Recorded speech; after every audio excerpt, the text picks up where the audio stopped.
Samsung Galaxy Note, Apple iPhone 4S.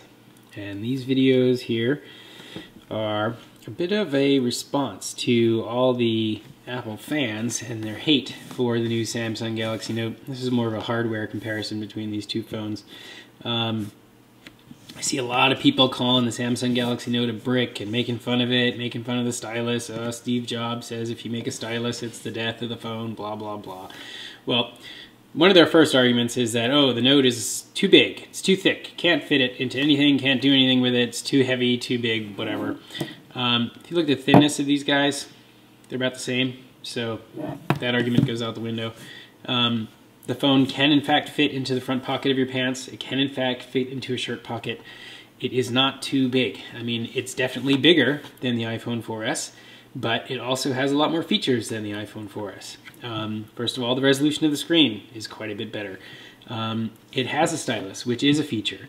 The stylus fits into a nice, convenient port on the bottom of the phone, slides out easily, slides in easily, and you don't have to use it. You know, you can use your fingers, just like you wouldn't use any other touchscreen smartphone.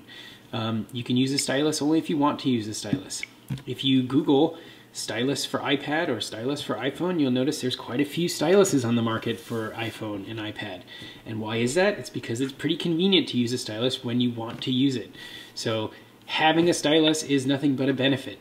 You don't have to use it, or you can choose to use it. So anyway, that argument goes out the window as well. They also say, oh, it's too heavy, it's too big, I wouldn't want to hold that up to my ear.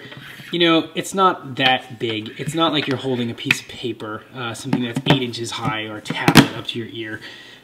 It fits in your hand really well. The weight is probably about the same. I don't know the specs, but I would say I would put these two at very, very close in weight. They both feel really solid in your hand.